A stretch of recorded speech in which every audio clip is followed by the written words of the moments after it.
मेरे ओ मेरे दिल के चैन, ओ मेरे दिल के चैन, चैन आए मेरे दिल को डुबा दीजिए। ओ मेरे दिल के चैन, चैन आए मेरे दिल को डुबा दीजिए। हेलो भाई दोस्तों, मेरा नाम गौतम कुमार। आप सभी का स्वागत है अपने YouTube channel Kargil online classes पर। ये दोस्तों, इस क्लास में हम फिजिक्स का चैप्टर नंबर फर्स्ट विद्युत आवेश एवं विद्युत क्षेत्र के टॉपिक आवेश के गुण के तीनों गुणों के बारे में पढ़ेंगे, जिसमें पहला आवेश संरक्षण का सिद्धांत, आवेश का योगात्मक प्रकृति तथा तीसरा है आवेश का क्वांटमीकरण। जिसमें पहला हम पढ़ेंगे आवेश संरक्षण का सिद्धांत, जिसमें हमें यह पता चलता है कि आवेश न तो उत्पन्न होता है और ना ही नष्ट होता है। इसमें आवेश संरक्षण के सिद्धांत में पढ़ेंगे तथा आगे पढ़ेंगे कि आवेश का एसआई मात्रक तथा विभव क्या होता है, इसी वीडियो में पढ़ेंगे। और तथा आवेश तथा द्रव्यमान में अंतर क्या होता है, इसी वीडियो में पढ़ेंगे। हाँ तो दोस्तों, इसमें हम सबसे पहले पढ़ेंगे आवेश के गुण। इसे बोलते हैं प्रॉपर्टीज ऑफ चार्ज। आवेश का मुख्यतः तीन गुण होते हैं। देखिए यहाँ पर लिखा आवेश का मुख्यतः तीन गुण होते हैं, जो नीचे दिया गया है, जो इस प्रकार है। पहला है आवेश संरक्षण का सिद्धांत। सबसे पहले हम इस पढ़ेंगे कि आवेश संरक्षण का सिद्धांत किसे कहते हैं, इसके बारे में जानेंगे। और दूसरा है आवेश का क्वांटमीकरण। दूसरा बार इसके पढ़ने के बाद फिर ये पढ़ेंगे कि आवेश का क्वांटमीकरण क्या होता है। और तीसरा बार पढ़ेंगे कि आवेश की योगात्मक प्रकृति क्या होती है। आवेश योगात्मक प्रकृति का होता है, आवेश संरक्षित होता है, इसके बारे में हम पढ़ेंगे। तो आइए अब हम देखेंगे आवेश संरक्षण का सिद्धांत। आवेश न तो उत्पन्न होता है और ना ही नष्ट होता है, यह सिर्फ एक वस्तु से दूसरी वस्तु में स्थानांतरित होता है, तो इसे हम आवेश संरक्षण का सिद्धांत कहते हैं। इसे पुनः एक बार देखते हैं। आवेश संरक्षण का सिद्धांत, आवेश न तो उत्पन्न होता है और ना ही नष्ट होता है, यह सिर्फ एक वस्तु से दूसरी वस्तु में स्थानांतरित होता है। इसे हम चित्र के अनुसार देखते हैं। देखिए, प्रारंभ अवस्था में एक हम वस्तु लीजिए जो एक कांच का छड़ है, और दूसरा वस्तु लीजिए जो रेशम का कपड़ा है, और इस पे ना इस पर कोई इलेक्ट्रॉन है ना ही इस पर कोई इलेक्ट्रॉन है, तो इस पर कुल आवेश जो हो जाता है वो जीरो हो जाता है। तो हम लिख फाइनल जो होगा जीरो हो गया, जीरो हो गया। अब हम अंत में देखेंगे, अंत स्थिति में मतलब अंतिम स्थिति में क्या होता है। तो इस पर देखिए +5 इलेक्ट्रॉन आ जाता है और इस पर -5 इलेक्ट्रॉन आ जाता है। तब ये भी एक कांच का छड़ है, ये रेशम का कपड़ा है। तो कुल अंतिम आवेश, तो यहाँ पे लिख सकते हैं क्यू फाइनल बराबर, जब हम इसे जोड़ेंगे, इन दोनों को जोड़ेंगे, तो क्यू फाइनल जो हो जाता है वो जीरो आ जाएगा। तो हम ये कह सकते हैं अवस्था में और फाइनल अवस्था में, दोनों अवस्था में आवेश शून्य है। देखिए यहाँ पर देखिए, कुल प्रारंभिक अवस्था भी शून्य और कुल अंतिम अवस्था भी यहाँ पर शून्य है। तो हम ये कह सकते हैं कि आवेश से किसी वस्तु पर ना तो उत्पन्न होता है और ना ही नष्ट होता है, यह सिर्फ एक वस्तु से दूसरी वस्तु में स्थानांतरित होता है। इससे आवेश इस पर आएगा और इससे आवेश इस पर जा सकता है, लेकिन नष्ट नहीं होगा। इसे आवेश संरक्षण का सिद्धांत कहते हैं। तो आइए दोस्तों, अब हम आवेश का दूसरा गुण है आवेश की योगात्मक प्रकृति के बारे में पढ़ेंगे। तो देखिए यहाँ पर लिखा किसी भी वस्तु पर स्थित कुल आवेश इस पर अलग अलग बिंदुओं पर स्थित आवेश के बीजगणितीय योगफल के बराबर होता है, तो उसे आवेश की योगात्मक प्रकृति कहते हैं।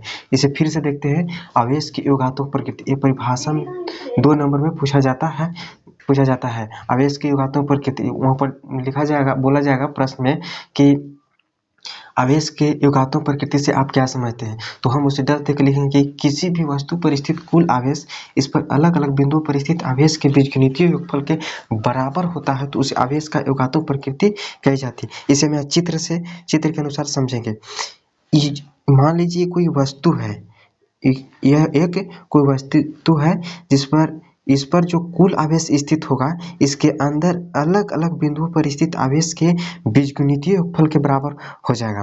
तो देखिए यहाँ पर Q1 है प्लस -Q2 है, यहाँ पर अलग अलग आवेश है, अलग अलग बिंदु पर स्थित है। तो यहाँ पर कुल आवेश हम लिखेंगे तो Q हो जाएगा, जिस पर कुल आवेश जो होगा इन सभी के योग के बराबर हो जाएगा। तो देखिए यहाँ पर वही किया गया है, कुल आवेश को सभी को जोड़ दिया गया है, तो उसे हम आवेश की योगात्मक प्रकृति कहते हैं। आइए हम आवेश का तीसरा गुण पढ़ेंगे, जो है आवेश का क्वांटमीकरण। तो इसे हम कहते हैं, आवेश का क्वांटमीकरण किसे कहते हैं। किसी पदार्थ या कण पर कुल आवेश जो होता है उसका मूल आवेश का पूर्णांक गुणज हो जाता है तो उसे हम आवेश का क्वांटमीकरण कहते हैं। जो देखिए यहाँ पर लिखा गया है आवेश का क्वांटमीकरण, यह लास्ट गुण है आवेश का। किसी पदार्थ या कण पर कुल आवेश मूल आवेश का पूर्णांक गुणज हो जाता है तो इसे आवेश का क्वांटमीकरण कहते हैं। इसे फिर से देखते हैं, आवेश का क्वांटमीकरण ये 2 नंबर में पूछा जाता है। किसी पदार्थ या कण पर कुल आवेश इस पर अलग मूल आवेश का पूर्णांक गुणज होता है तो इसे आवेश का क्वांटमीकरण कहते हैं। इसका सूत्र है Q बराबर प्लस माइनस Ne, जहाँ Q है कुल आवेश, N जो है वो पूर्णांक संख्या है, जो पूर्णांक संख्या धनात्मक भी हो सकता है और ऋणात्मक भी हो सकता है। पूर्णांक संख्या के रूप में जैसे कि यहाँ पर 1 हो सकता है, 2 हो सकता है, 3 होता है, डॉट डॉट डॉट डॉट पूर्णांक संख्या होगा। और E जो है यहाँ मूल आवेश है तो इसे हम आवेश का क्वांटमीकरण कहते हैं। अब हम आवेश के तीनों गुणों के बारे में पढ़ चुके हैं, जिसमें पहला है आवेश संरक्षण का सिद्धांत, दूसरा है आवेश का क्वांटमीकरण, तीसरा है आवेश एकात्मक प्रकृति का हो गया। इन तीनों के पढ़ने के बाद ये नोट पॉइंट 3 हम पढ़ लेते हैं, जिसमें है लिखा हुआ है plus E plus 5E plus 99 electron का अस्तित्व संभव नहीं है। अस्तित्व ये सभी जो लिखा हुआ है इस सभी का अस्तित्व संभव है, क्योंकि ये सारे आवेश मूल आवेश का पूर्णांक गुणज के रूप में लिखा, इस पूर्णांक संख्या के रूप में लिखा हुआ है, इसी कारण इसका अस्तित्व संभव है।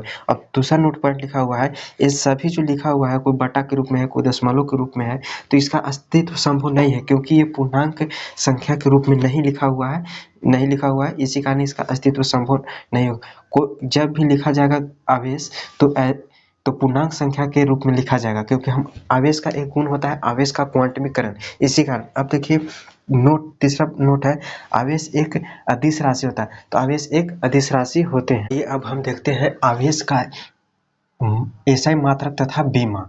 आवेश का एसआई मात्रक तथा बीमा, तो आवेश का एसआई मात्रक जो होता है वो कूलाम होता है, जिसे हम सी के द्वारा सूचित करते हैं। आवेश का सीजीएस मात्रक जो होता है ESU स्टेट कूलाम होता है। ये याद कर लें, क्योंकि ये 1 नंबर में हमेशा पूछा जाता है और इसका सीजीएस मात्रक भी पूछा जाता है, जिसका ESU का फुल फॉर्म होता है यहाँ पर इलेक्ट्रोस्टैटिक यूनिट, इसका सीजीएस मात्रक का होता है। और या हम स्टेट कूलाम भी एक सीजीएस मात्रक होता है। अब आवेश का बीमा जो होता है वो IT होता है, IT या हम इसे AT भी लिख सकते हैं। अब हम देखते हैं कि 1 कूलाम आवेश बराबर कितना ESU होता है और 1 ESU बराबर यानी 1 इलेक्ट्रोस्टैटिक यूनिट बराबर कितना कूलाम होता है। तो देखिए 1 कूलाम बराबर 3 × 10 के पावर 9 ESU होता है और 1 ESU बराबर 3.3 × 10 कूलाम हो जाता है। ये भी ऑब्जेक्टिव में लगातार पूछा जा रहा है कई साल से और ये भी पूछा जा रहा है। और 1 फैराडे तीसरा नंबर में 1 फैराडे बराबर 96,500 कूलाम होता है। 1 फैराडे बराबर 96,500 कूलाम हो जाता है। ये सारे जितना है ये ऑब्जेक्टिव के लिए हम तैयार किए हैं, इसको याद जरूर करें। आइए दोस्तों, अब हम 5 नंबर में पूछे वाले आवेश तथा द्रव्यमान से 5 नंबर में पूछे जाने वाले बोर्ड में ये प्रश्न है, जिस 5 नंबर में 5 मार्क्स से पूछा जाता है ये बोर्ड में, जो क्वेश्चन है आवेश तथा द्रव्यमान में अंतर लिखें। इस प्रकार से आवेश तथा द्रव्यमान में अंतर लिखा जाता है। आवेश का पहला है आवेश का एसआई मात्रक कूलाम होता है। द्रव्यमान का पहला है द्रव्यमान का एसआई मात्रक किलोग्राम, जिसे केजी के द्वारा सूचित किया जाता है। अब दूसरा देखते हैं आवेश का सीजीएस मात्रक जो होता है ESU या स्टेट कूलाम होता है, जबकि द्रव्यमान का सीजीएस मात्रक ग्राम होता है। अब देखते हैं आवेश में तीसरा है आवेश धनात्मक या ऋणात्मक या शून्य कुछ भी हो सकता है, लेकिन द्रव्यमान में तीसरा देखते हैं द्रव्यमान हमेशा धनात्मक होता है।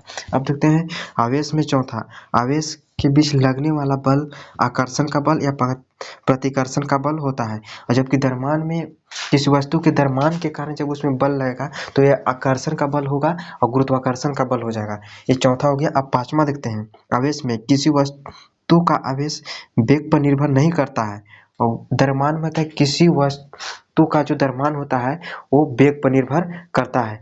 ये 5 नंबर में पूछे जाते हैं बिहार बोर्ड के क्लास 12 के फिजिक्स में। यह वीडियो आप सभी को अच्छा लगा तो हमारे चैनल को लाइक सब्सक्राइब जरूर करें। जय हिंद।